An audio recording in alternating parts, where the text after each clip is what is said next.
This vid...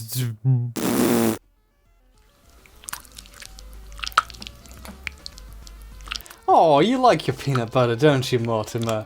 Oh, he's a good boy. Oh. Hey friends, did you know that climate change is definitely real and definitely affected by human action? I had to ask because, well, some people deny that that's happening. And this video's about them. Now, I'm not here to pretend that there's a real debate in science about whether CO2 affects global temperatures or whether humans have a hand in it. The science is settled and the deniers are wrong.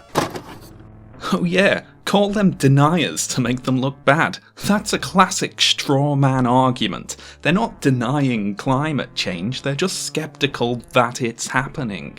See, it's actually very smart when you put it that way. And look how this degenerate refuses to engage in reasonable debate with people who disagree with him.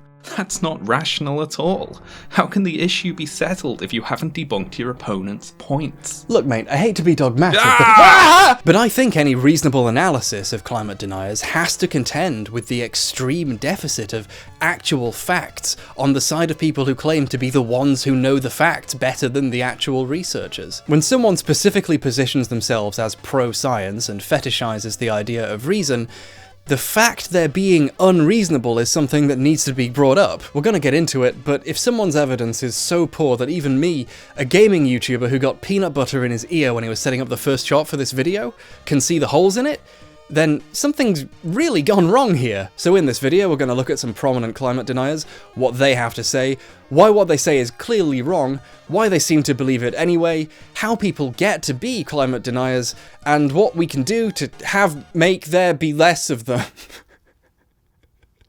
Nailed it! I suppose one thing you could do is just let the ice sheets melt. I mean, the problem would kind of go away if most of them drowned. Oh, I'm dying! Oh, I guess I was wrong. Oops. We're all gonna die! Now, climate denialism doesn't come in just one flavour. No, like ogres, the issue has layers. And unlike ogres, climate deniers are not all-stars. Although the ice they skate is getting pretty thin, and the water's getting warm, so they might as well swim. Smash Mouth's All-Star was about climate change. Change my mind! Deniers range from claiming the climate isn't actually changing at all, to admitting that the climate changes but that humans don't have an effect and it's probably just normal that things have got so warm lately, I'm sure it'll go back to normal soon, to claiming that CO2 doesn't really have an effect on the climate, to saying that even if it does, it's actually good for us since plants need CO2, to saying it's real but it's not that bad and scientists are exaggerating, to saying, well, look, I'm confused. A lot of people are saying a lot of different things, so I guess it's still up for debate and we shouldn't do anything. Ah, that's great. See, even cowards have a place in denialism. If you haven't heard of Ben Shapiro, then your YouTube recommendations bar is glitched out. Shapiro is a conservative commentator who's very popular with people who already agree with him, and he's really good at winning debates with teenagers who haven't finished university and don't have all the media training he has. He was editor-at-large of Breitbart for 4 years, and he's written 10 books about how it's the left's fault that conservatism keeps making things worse for everyone. He's a true intellectual gymnast, the kind that can write tweets decrying when the left talk about how they're on the right side of history, and then publish an entire book called The Right Side of History. Here he is, dipping his webbed flippers into the pool of climate change with his signature, Shapiro intellect. So let's say, for the sake of argument, that all of the water levels around the world rise by let's say 5 feet over the next 100 years, say 10 feet by the next 100 years, and it puts all the low-lying areas on the coast underwater, right? Which, let's say all of that happens. You think that people aren't going to just sell their homes and move?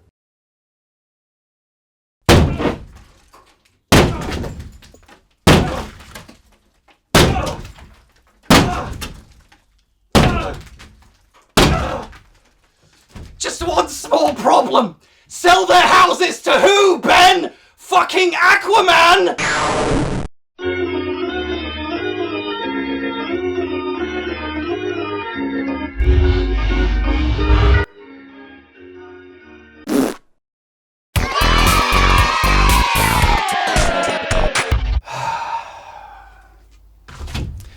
It was watching this talk by Shapiro that got me wanting to look at and analyse climate denial in more detail. Because this absolute genius-brained idea that everyone affected by things like floods can just sell their homes to people who would love to buy a flooding house, apparently, and move somewhere else, well, it begs a lot of questions about how these people think. How have things reached a point where someone thinks they can get away with saying something this ridiculous in front of an audience of people, and how have things reached the point where some people in that audience won't recognise it for the obvious ignorant bullshit that it is? This led me down a particular hole of discovery. I realised that climate deniers aren't just wrong, they're obviously wrong, in very clear ways, and that makes the whole thing so much more interesting. How does this work if it's so paper thin? Take, for example, Steven Crowder. Steven Crowder is a conservative political commentator, and Wikipedia tells me he's a comedian, which I'm glad they mentioned or I wouldn't have noticed. Crowder's YouTube channel is his special place to wax lyrical about topical conservative issues. He's a rational thinker who doesn't play by anyone's rules and will follow truth wherever it leads. Although it always seems to lead to whatever he wanted to believe in the first place. I'm sure it's just a coincidence that he never has to change his mind about anything. Crowder has a big beef with Bill Nye, as we've seen in the past, but that's a byproduct of his more general climate denial. Of course, Crowder denies being a climate denier. Crowder positions himself as a climate realist who acknowledges that the climate has changed and is changing. It's just not changing in the way that all the scientists say it does. In other words, he's denying the science, but in denial about denying the science. His most popular video on the topic has almost 2 million views and claims to debunk the top 5 climate change myths. We'll get to his others later. Regarding this one first, however, he's wrong. This video and everything in it has been debunked repeatedly and epically by many people online on the internet already, so I'm not going to really do that too much. Okay, you've noticed it by now. There's no avoiding it. When I was hitting the wall with the axe, I got a little bit of debris on my mouth and I didn't notice it for a couple takes. Just try not to look at it and we'll all get through it together. What I want to draw attention to here is how blatantly wrong it is to anyone who's willing to do even a smidgen of research. One of the myths he tries to debunk is that the ice sheets are melting. Number 2, you've heard this one everywhere. The ice sheets are melting! If the ice sheets were melting, it would cause an increase in sea levels as all of the water in the ice makes its way into the oceans. It would also increase CO2 levels because CO2 is stored in ice and then escapes when it melts. It would affect the albedo of the planet, its ability to reflect the heat and light of the sun. It wouldn't just make things worse on its own, it would exacerbate the process by which things are getting worse. But don't worry, Steven Crowder's done a picosecond of Googling, and he's decided that they're not melting. In fact, they're growing! The Antarctic ice sheets are actually growing by billions of tons per year. Does that come to me from climate change denial/flatearthers.com? No, how about NASA? According to the new analysis of satellite data, the Antarctic ice sheet showed a net gain of 112 billion tons of ice per year from 1992 to 2001. Oh shit, he's using facts and logic! Sound the alarms! Battle stations! Prepare for impact! Actually, one question. When you said ice sheets, that's a plural sound. Could it be that there's another ice sheet, say in Greenland, where the opposite is true and it's melting really quickly, and maybe there's a net loss of ice? I wonder what he'll say about... He doesn't bring it up. He doesn't just pretend Greenland doesn't exist. According to the European Environmental Agency, between the years of 2002 to 2011, Greenland lost an average of 215 billion tons of ice per year. Then in 2012, it lost 500 billion. So if you do some quick maths there, you'll probably notice that even if Antarctica is growing at the rate Crowder says it is, which we'll get back to that later, over 100 billion tons of ice per year is now water in our oceans, which appear to be rising for some inexplicable reason. Look, if you live in Venice, just sell your house to the Innsmouth people and move away. It's fine. There's also the slightly deeper problem that Crowder's point about the Antarctic ice sheets isn't actually true either. The article that he posts up links to a study in the Journal of Glaciology entitled "Mass Gains of the Antarctic Ice Sheet Exceed Losses."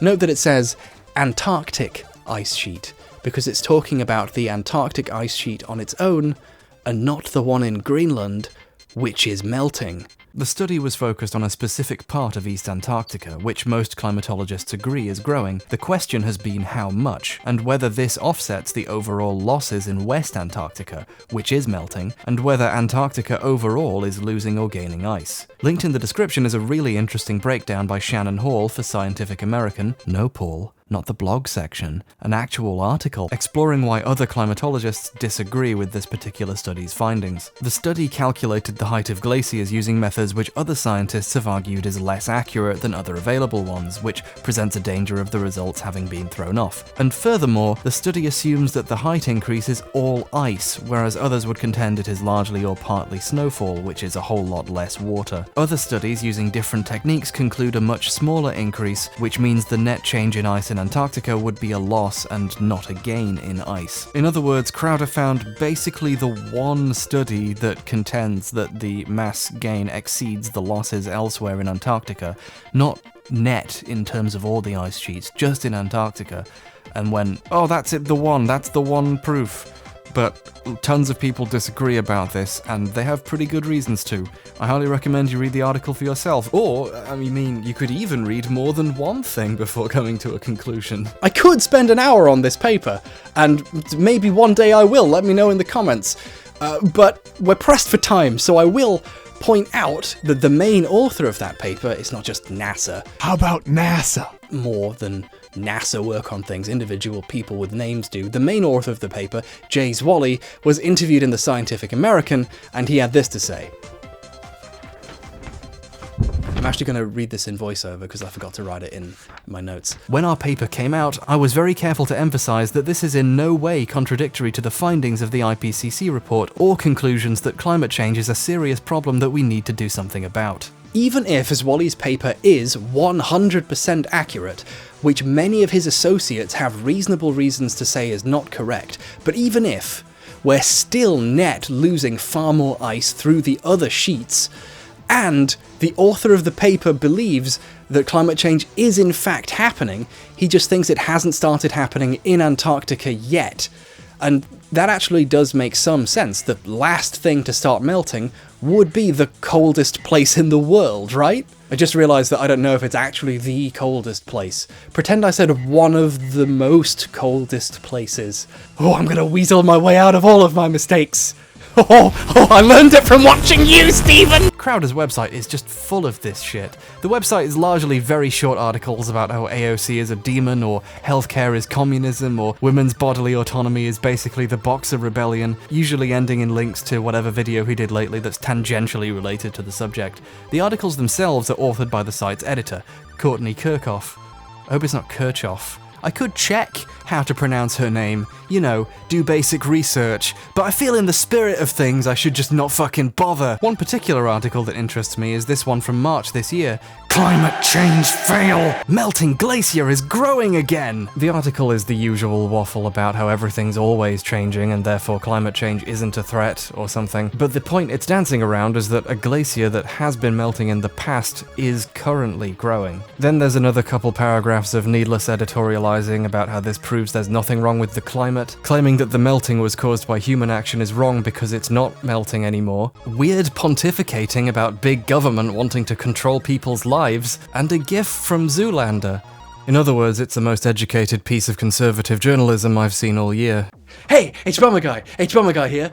Two things about this interest me. Firstly, just want to point out that there's no mention of Greenland in Crowder's website or in his videos at all until the exact instant they think they can find a mention of it that proves what they think is happening. Secondly, even though they think they've finally found proof that things are better in Greenland, it's still just thinly disguised bullshit. The problem is the impression that Crowder and his website want to give. Here's a graph of the mass of Greenland's ice sheets from late 2016 to January 2017. See? It's just like she said. It's just a natural ebb and flow. Sometimes ice melts, but it comes back. See? It's almost gained back all of the ice that it melted in the same time. It's fine. But that's a weirdly specific span of time for someone to talk about, isn't it? Why would they just show you that? I mean, time goes back a little bit further than that, doesn't it? Let's zoom out a little bit further to, say, 2002.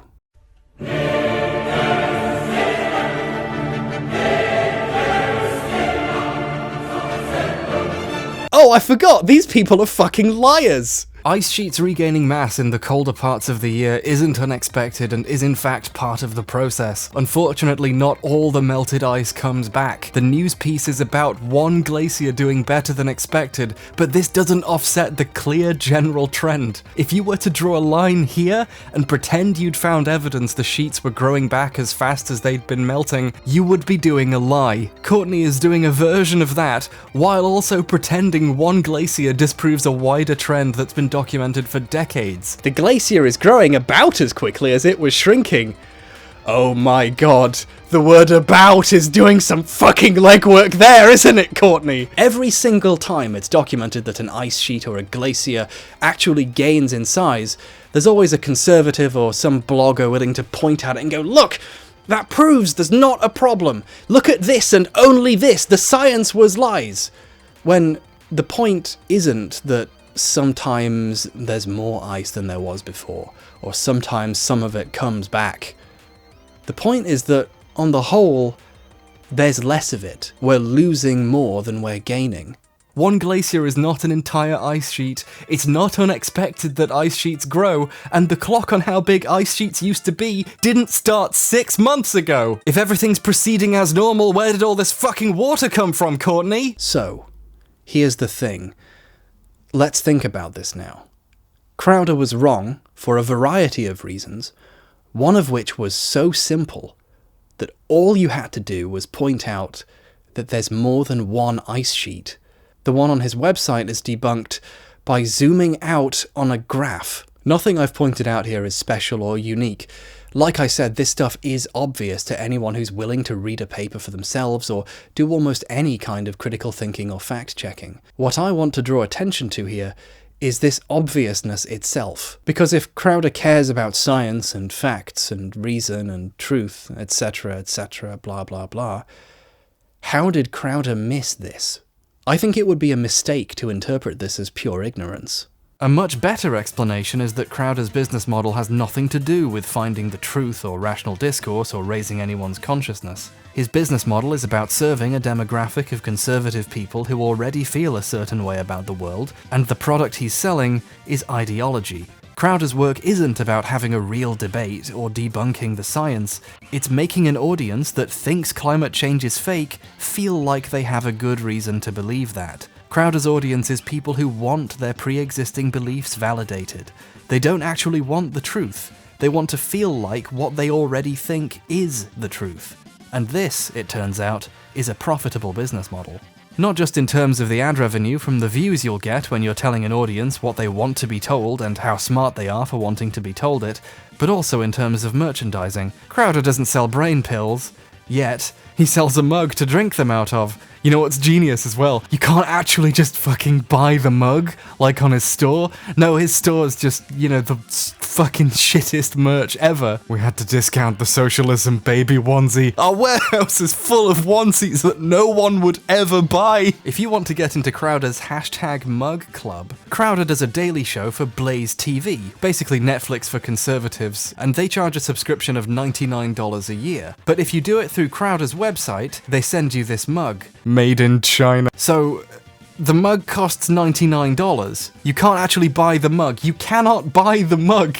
You have to $99. And this is the point, really. Crowder makes a decent living not having to do research, and instead serving an audience a piping hot daily serving of confirmation of their beliefs, which they eat up uncritically, because the point isn't learning, it's reassurance that they were already right. And then they all take a sip in unison from the most expensive utensil they'll ever own, which they bought specifically to signal that they support Reason Man and taking back the media? Is Crowder just mad that Fox News dropped him from the network? Crowder's duplicitous falsehoods work specifically because the audience wants to believe them. Not because they're ignorant, but because they want to be. Crowder's specific grift is in using the right power words, truth, logic, rationality, reason, science, to mask this deliberate ignorance in a technicolor dreamcoat of intellect. So the incredibly poor work in his videos is because they know these people will eat it up, and trust that they did the research for them, so they don't have to. The ignorance of the audience occurs because they're only ever fed this stuff by their favourite conservative news websites and YouTubers and influencers, so they never have to stop and look at the real facts. They're convinced they are. They're just further down a chain designed to only feed them facts that they want. Once you're wired into the conservative echo chamber, follow conservative thinkers on Facebook and YouTube and Twitter, and read their news websites and buy their mugs and pills and books, you will only ever come into contact with facts and information that happens to confirm your worldview. And we can see here just how easy it is to take a very specific thing that seems to confirm it, abstract away any inconvenient truths, and then present it as proof that you were already right, and very smart and rational for believing it too. The work is shoddy, and the holes are poorly wallpapered over with scaremongering about the dangers of big government Mino-like. Not because they're genuinely trying to convince outsiders to change their minds, it's to try and protect the insiders from having to change their minds. If John Kerry and Alexandria Ocasio-Cortez are Earth's climate change archangels, then just let the motherfucker burn! Ah, finally, someone partaking in rational discourse. These people need to be taken seriously. They have to invent a world where the problems that conservatism couldn't solve simply aren't really there. And frankly, I support this way of thinking. I would hate to have to live in the same world as horses. Weird, smug little pricks with their eyes and teeth. But I've done some research, and it turns out that horses don't exist! Yay!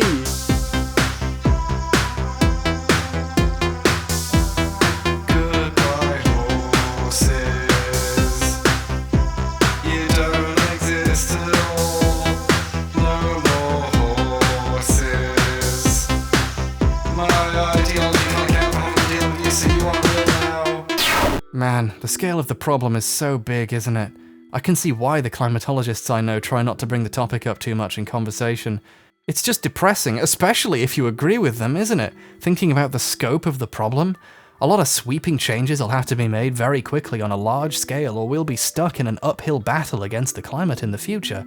And given that we can't really personally bring about many of those changes on our own, what's really left to do on planet Earth other than wait to see what happens and run out the clock-eating Nutella straight out of the jar?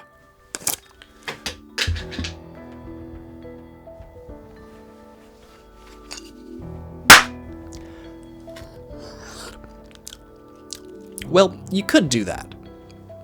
And maybe sometimes you should. But Nutella is a sometimes food. And there are some things you can do about climate change, if you'd like to try.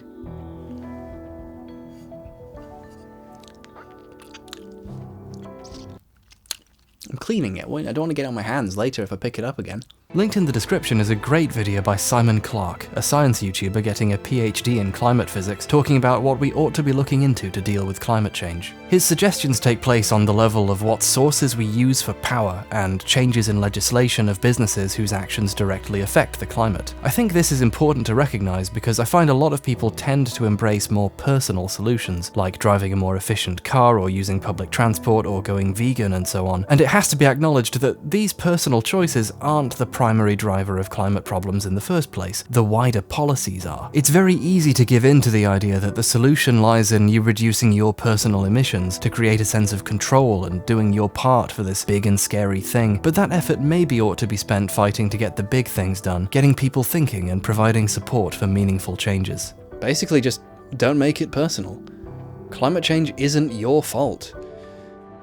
It's the Koch brothers' fault. Hey, Mortimer, what happened to my... Mortimer, no! You know who else has lots of information about the environment? This video's sponsor, CuriosityStream. They've recently expanded their library and there's more than 2,400 titles there now, including Climate, A Few Degrees Less, which breaks down the carbon cost of many key industries and what can be done to reduce them, and outlines the efforts of the Deep Decarbonization Pathways Project, a global consortium whose goal is to prevent future climate crisis. Access to CuriosityStream starts at $2.99 a month, which is less than a jar of Nutella will cost you and significantly better for your health. But if you sign up at curiositystream.com/hbomberguy and use hbomberguy as the promo code, the first 31 days are free, so you could watch documentaries and have a jar of Nutella. Although, you shouldn't eat Nutella out of the jar. That was actually really bad for you. Don't. Then again, I can't criticize people's life choices. There's literally 2 empty eggshells from some soft-boiled eggs I had like 2 days ago just sitting on my desk directly under my mic. Like, seriously, listen. I just broke an eggshell in my hand that's just there on my desk. So, look, there's some good documentaries out there. I need to go wash my dishes, I'm sorry. Speaking of being a morally compromised corporate shill, it's time to talk about Patrick Moore. Patrick Moore is a Canadian activist and environmentalist. Moore was the leader of Greenpeace Canada for about 9 years. Moore is also in the climate denial game, but he's playing it on nightmare mode. His specific stance is that carbon dioxide levels are affected by humans, but that an increase in CO2 is actually great. CO2 is what plants crave, after all. CO2 is the most important nutrient for all life on Earth. So we've been skipping along on top of this low point for CO2 for a long time now, and it's about time somebody did something about it. And so what if sea levels rise? Don't you know that humans are mostly water? We need it to live, it's good for us. Drink up, fucker. It's like Carlin said, the reason people came into existence is because the Earth wants plastic. Oh my god, he's doing George Carlin, but not for a joke. And maybe the reason people came into existence is because the atmosphere wants a little more carbon dioxide for the plants. Who knows? If only there were people whose job was to find out. Oh, you think those people are paid shills who are just pretending it might be caused by humans for money? This is NASA at its worst. They do good things too, but they also collect over $1 billion in climate change research money from the federal government in the United States. And they do this. CO2 controls Earth's temperature to keep getting that funding. Here he is complaining about a comedy sketch Bill Nye did lately on the basis that he's being so mean about CO2, he's demonizing it and hurting its feelings. Has anyone noticed the fire extinguisher on the table as the Earth burns? Many fire extinguishers are filled with CO2. The science guy could have put the fire out with carbon dioxide, which he wrongly demonizes as the cause of the fire. I hate to break it to you, Mr. Moore, but Bill Nye was employing an experimental technique some people might not have heard of before called a visual metaphor. I'm not sure if people have noticed, but this isn't actually literally happening to the planet. The Earth isn't actually on fire. What's actually happening is CO2 is contributing to trapping more heat in the atmosphere, causing a warming effect, which is tough to represent visually. When a fire extinguisher is used, the CO2 doesn't actually react with the fire directly to stop it from being fire. It actually displaces the oxygen that keeps the fire going, which helps extinguish it, with the secondary effect that the CO2 in the pressurized container is colder than room temperature, and therefore the CO2 is not a magic turn fire off gas. Having more in the atmosphere doesn't mean fires will go out easier. God damn it. You're wrong, H-Bomber Lie. You can't have too much of something if it's good for you. Now watch as I consume enough brain force to surpass even Ben Shapiro's power. No! Reasonablest bear! Don't! Your body can't take that much alertness and free thinking! At the end of the clip, Bill tries to blow the fire out, but did you know that breath also contains carbon dioxide? Checkmate, globeheads. I just proved... Oh no! He died from having too much IQ. Rest in peace.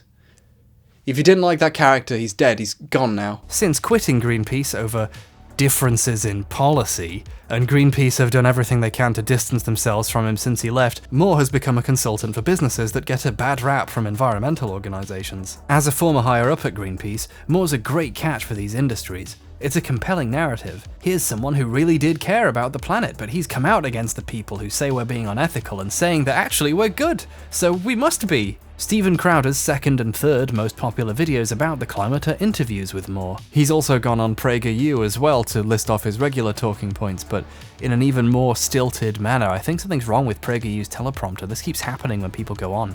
He's just a real get, you know? He's the guy from Greenpeace, and he says global warming's not real. We got him, we just have to keep quoting him. It's like we're right. We don't have to check or anything. They don't drag this guy onto everything because he's right.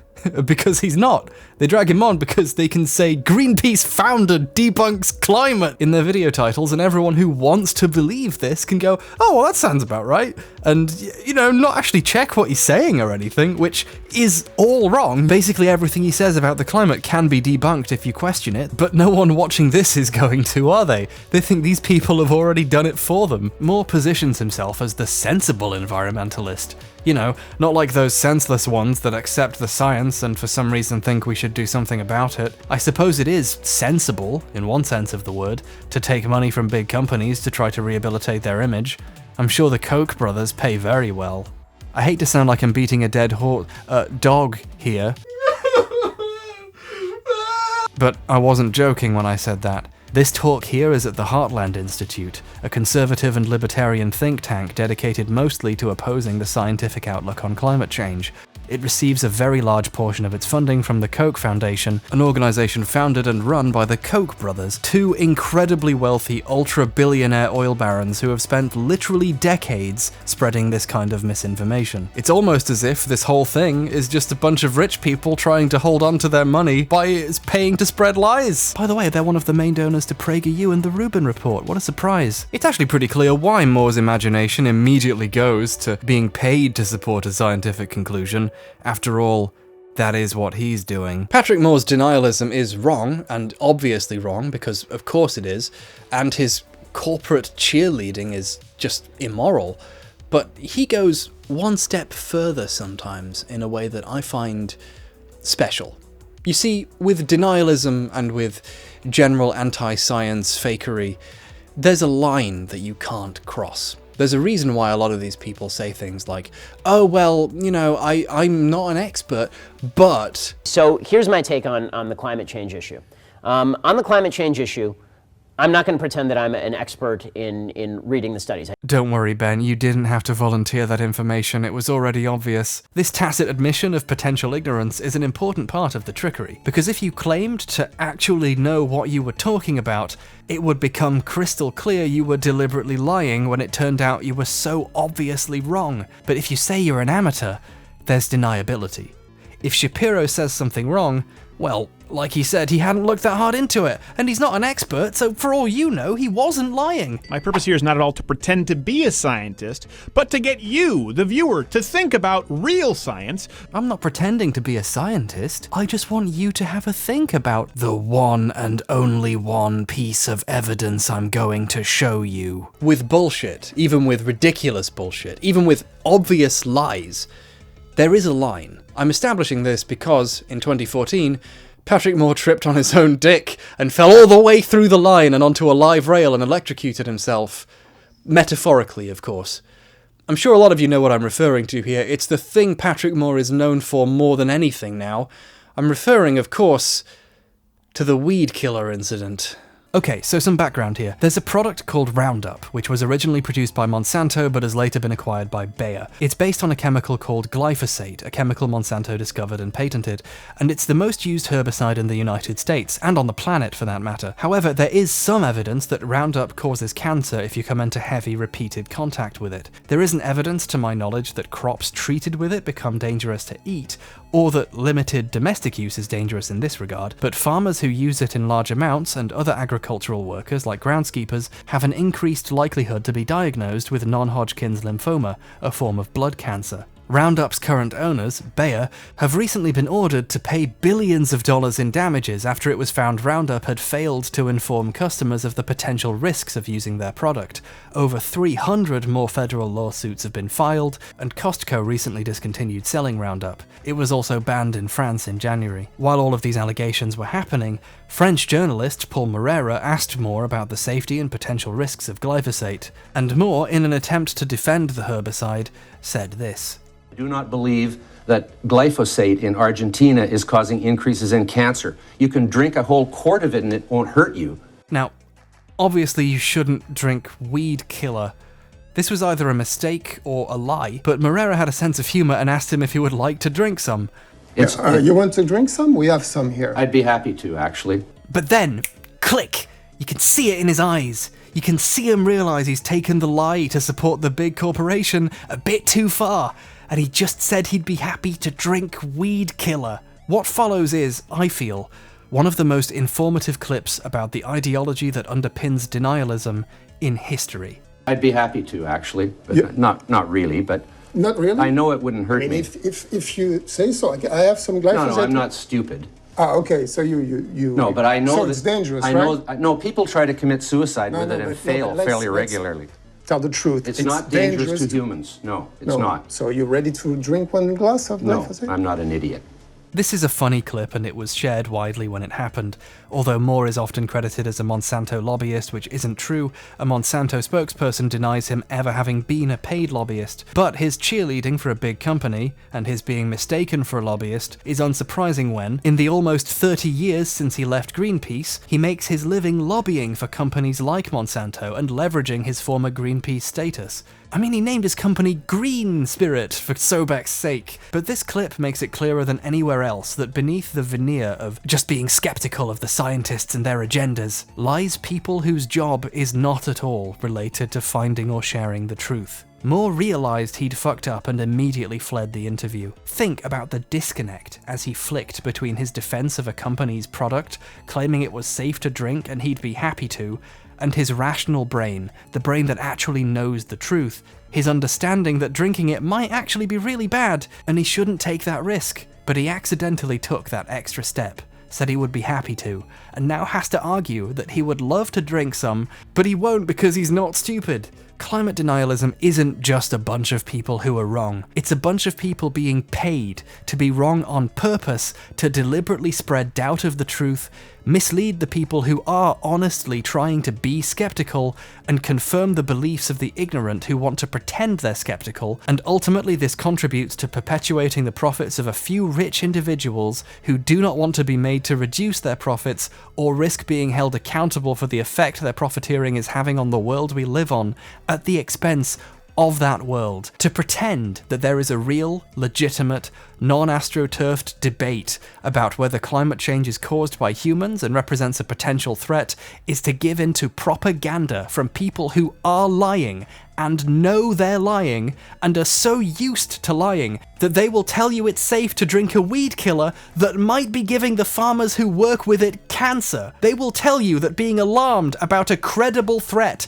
to humanity's future makes you an alarmist. They will lie to your fucking face while telling you they're the true warriors of science and logic. Something can still be done about the climate. It simply requires dispelling these corporate lies, seeing past the people selling you the chance to pretend you know better than scientists, agitating for real political change, and advocating for a culture that actually accepts science, actually employs reason and skepticism, and doesn't just pretend they're magic words that can be used to make you sound clever. Almost everyone thinks science and facts and logic and truth are great. We all agree that those words are lovely and mean good things.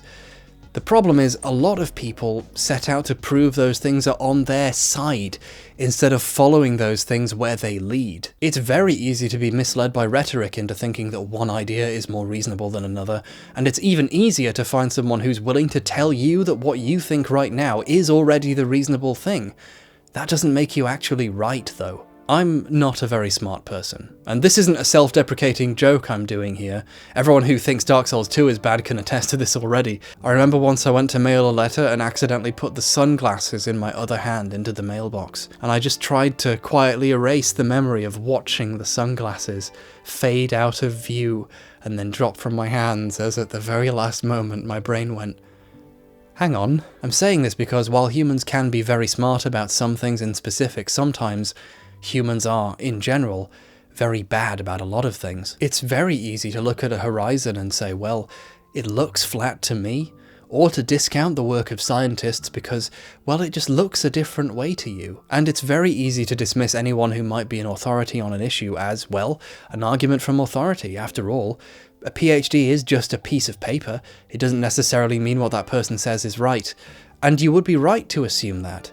But I also think it's wrong to use that as a deliberate strategy to avoid dealing with the fact that sometimes people do know better than you about complex issues. If you find it easy to discount hundreds of people's life's work because you reckon you know better based on one paper you've read, then you might as well have put your brain in the mailbox. So it turns out there's an advantage to being as rubbish as me.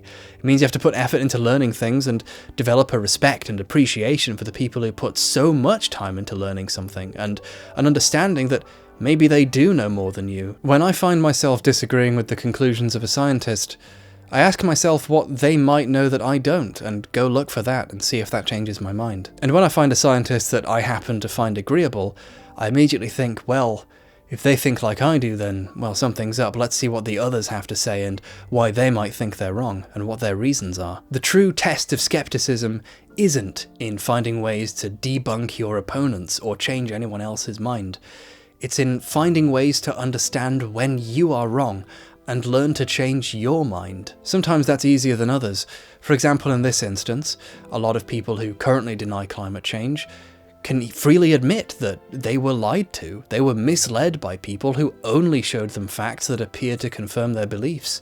They hadn't really thought that hard about it. In fact, their thinking had basically been done for them. They'd given over the thinking to someone else who it turned out they couldn't trust, and now they can think for themselves and maybe come to different conclusions. I changed a lot the day I realized that there are people out there who make a living making you feel good for believing what they tell you. And frankly, it gives me hope that that happened to me. Because I know I'm a foolish person, and if I can learn and grow and change, then there's hope for all of us. And I believe that even you, yes, you can one day come to accept the truth that horses don't exist. That's what this video is about. Goodbye.